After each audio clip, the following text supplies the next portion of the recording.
Hello, good morning students. I am Yogesh sir and today we will continue our chapter number 2 in maths. Maths के अंदर हम 2.2 के अंदर पहुंचे सम number 4 पर। सम नंबर 4 है फाइंड द जीरोस।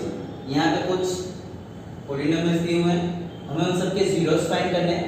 मतलब सभी में जो x दिया हुआ है उस x की ऐसी कौन सी वैल्यू जब पुट करने से पूरा जो पॉलिनोमियल है उसका आंसर 0 आ जाए। मतलब हमें इस आंसर को, इस पॉलिनोमियल को, इसका आंसर बनाना है 0। इसलिए हमें जो ये पॉलिनोमियल दिया है उसकी वैल्यू 0 लानी होगी। इट मींस आपको जो भी पॉलिनोमियल दिया है आपको उसके इक्वल टू में लिखना है 0। सभी क्वेश्चन के अंदर जो पॉलिनोमियल दिया है उसके इक्वल टू 0 लिखेंगे ताकि उसकी ऐसी कौन सी वैल्यू x की जो 0 ला सकती है वो हमें मिल जाएगा। सो अभी सभी के अंदर हमें x को क्या करना है। सो x के पास है 5 जो कि प्लस ऑपोजिट साइड पे हो जाएगा negative. So it will be x equal to -5। मतलब इस पॉलिनोमियल का जो 0 है वो -5। आप चेक भी कर सकते हो, अभी x की जगह पे आप -5 लिखोगे तो -5 प्लस 5 वो हो जाएगा 0, right. So it is true. Next second p of x equal to x - 2। Same thing, जो भी पॉलिनोमियल दिया है उसके इक्वल टू हमें लिखना है 0। उसके बाद x को सब्जेक्ट बनाओ, ये -2 ऑपोजिट साइड पे जाने पे हो जाएगा +2। So it will be x equal to 2। Third 2x + 5 उसके इक्वल टू हम लिखेंगे 0। अभी x को क्या करना है, फर्स्ट ऑफ ऑल ये जो 5 है उसे ऑपोजिट साइड जाने दीजिए। सो 2x इक्वल टू -5। अभी यहाँ पे x के पास 2 मल्टीप्लिकेशन में वो ऑपोजिट साइड पे जाने पर डिवीजन में जाएगा। So x will be -5/2।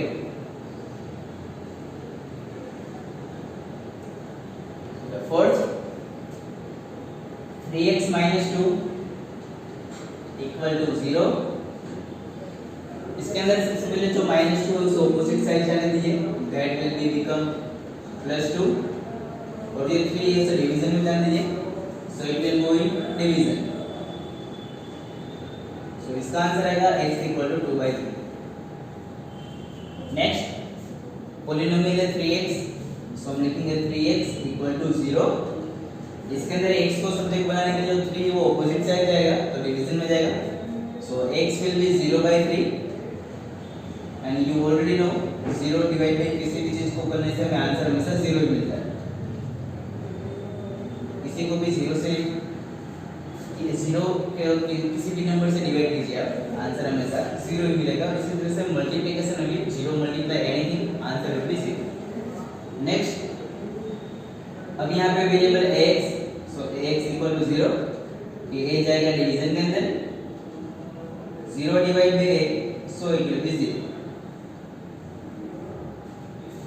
Next 7 cx + d, तो cx + d इक्वल टू 0। सबसे पहले d ऑपोजिट साइड जाएगा तो प्लस में से वो हो जाएगा minus. So cx equal to -d। अब ये जो c है वो मल्टीप्लिकेशन है, ऑपोजिट साइड पे डिवीजन में जाएगा वो। सो x will B -d divide by c। Clear? चलिए अभी 2.2 कंप्लीट। अभी 2.3 स्टार्ट करते हैं। Find remainders when this polynomial is divided by x + 1 x - 1/2। मतलब यहाँ पे एक polynomial दिया हुआ है x³ + 3x² + 3x + 1। इसको आपको चेक करना है कि अगर आप x + 1 से डिवाइड कर दो तो डिवीजन में लास्ट में नीचे जो रिमाइंडर बचता है वो कितना आता है वो आपको बताना है। इस चैप्टर के अंदर आगे मैं आपको polynomial को किस तरह से डिवाइड करते हैं वो सिखाऊंगा। ये वाला क्वेश्चन भी हम इस पॉलिनोमियल को इससे डिवाइड करके और चेक कर सकते हैं, बट इसके अंदर दूसरी मेथड भी है क्योंकि हमें सिर्फ रिमाइंडर फाइंड करना है तो पूरा डिवीजन करने की जरूरत नहीं है। तो अभी मैं आपको विदाउट डिवीजन डायरेक्ट किस तरह से कर सकते हैं वो सिखा रहा हूँ। आगे चैप्टर के अंदर हम सीखेंगे किस तरह से पॉलिनोमियल को डिवाइड कर सकते हैं। जैसे कैसे आप कोई दो नंबर को डिवाइड करते हो 25 डिवाइडेड 5, तो इसे आप डिवाइड करना जानते हो, वैसे हम इसको भी बाद में डिवाइड करना हम सीखेंगे। ये पॉलिनोमियल दिया है x³ + 3x² + 3x + 1, इसे आप x + 1 से किस तरह से डिवाइड कर सकते हो, वैसे सम्स भी हम आगे चैप्टर के अंदर सीखने वाले हैं। बट फॉर नाउ मैं बताता हूँ इसे किस तरह से करेंगे। आपको रिमाइंडर फाइंड करना है सभी के अंदर। सबसे पहले क्या करेंगे आप, जो क्वेश्चन में जिससे आपको डिवाइड करना है उसका इक्वल टू आप लिखेंगे 0। सो x + 1 = 0। तो इसमें x की वैल्यू जो है वो बन जाएगी -1। हमें x की वैल्यू जो है -1 मिली है। अभी आपको ये जो पॉलिनोमियल दिया है उसके अंदर हर एक जगह पे x की प्लेस पे आपको -1 पुट करना है। सो पॉलिनोमियल कुछ ऐसा है x³ + 3x² + 3x + 1। इसके अंदर हर एक जगह x की जगह पे -1 पुट करना है, क्योंकि यहाँ पे वैल्यू में x = -1 है। सो x की जगह पे -1 3, x की जगह पे -1 स्क्वायर प्लस 3, x की जगह पे -1 एंड प्लस 1। -1 का क्यूब होगा -1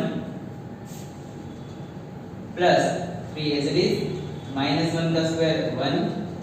याद हो तो मैंने आपको सिखाया था शुरू से एक बार कि अगर देखो -1 का स्क्वायर करोगे तो इस तरह होगा -1 * -1 1 * 1 that is 1 and minus minus plus. इसलिए देखिए यहाँ पे -1 का स्क्वायर मैंने 1 लिखा है, बट -1 का क्यूब करने पे वो 3 टाइम मल्टीप्लिकेशन होगा उसका कुछ इस तरह से। तो इसके अंदर 1 * 1 1 और 1 * 1 1। अब साइन चेक करिए तो minus minus plus and plus minus minus, इसलिए यहाँ पे मैंने -1 का क्यूब -1 लिखा हुआ है। नेक्स्ट चलिए इसे अभी इसकी तरफ से रखते हैं एज इट इज। चलिए इसके अंदर -1 फिर 3 * 1 that is 3, 3 * -1 that is -3 and plus 1। अभी ये -1 + 1 cancel, +3 -3 cancel, so answer is 0। सो इसके अंदर हमें रिमाइंडर जो है मिला है 0। यहाँ पर लिख भी देते हैं इसके अंदर रिमाइंडर मतलब डिवीजन में जो लास्ट में शेष बचता है वो reminder, right? Reminder is 0। So next जैसा हमने इसमें किया था, जो क्वेश्चन में दिया उसके इक्वल टू आपको 0 लिखना है। So this equal to 0। ये -1/2 ऑपोजिट साइड पे जाने पे +1/2 हो जाएगा।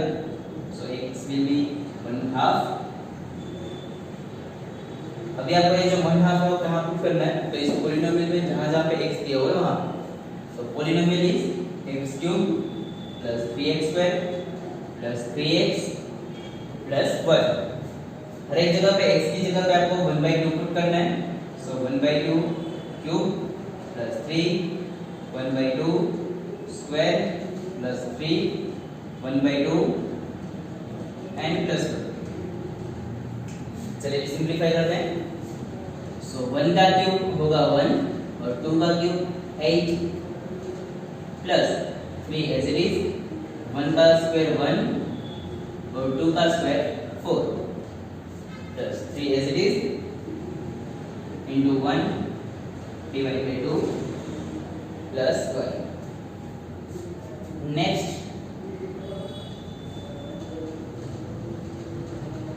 1/8 as it is,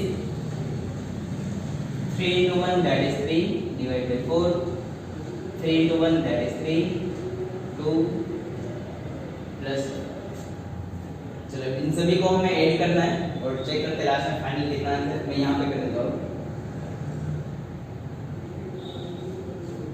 चलिए तो क्या करेंगे हम, एलसीएम लेते जाएंगे। इन दोनों का एलसीएम लेने का आंसर आएगा 8 और इन दोनों का एलसीएम का आंसर होगा 2।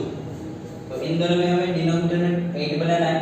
तो 1/8 में तो है 8, तो उसे सिर्फ 1 से मल्टीप्लाई करेंगे हम, प्लस यहाँ पे 4 है, 8 बनाने के लिए 2 चाहिए, तो न्यूमरेटर डिनोमिनेटर दोनों को 2 से मल्टीप्लाई करना है। सो 3/4 8 बनाने के लिए 2 से मल्टीप्लाई, प्लस इन दोनों का एलसीएम 2 है, यहाँ पे जब ऑलरेडी है यहाँ पे 2 चाहिए हमें। सो 3/2 प्लस 1 के नीचे कोई नंबर नहीं, मतलब आप 1 होगा, 2 बनाने के लिए हमें 2 से मल्टीप्लाई करना है। चलिए तो कुछ इस तरह से होगा। अब ये देखते हैं आगे सिंपलीफिकेशन।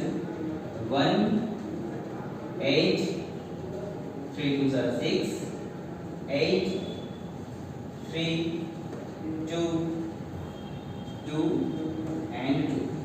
चलिए इन दोनों का डिनोमिनेटर सेम है, इन दोनों का डिनोमिनेटर मल्टीप्लिकेशन हो सकता है। सो ये हो जाएगा 6 + 1 डिवाइड बाय 8 और ये हो जाएगा 3 + 2 डिवाइडेड बाय 2। 1 + 6 7, 3 + 2 5। चलो अभी फिर से यहाँ पे 8 है तो हमें यहाँ पे 8 करना है, तो इसको 4 से ऊपर और नीचे मल्टीप्लाई करते हैं। So in next step 7/8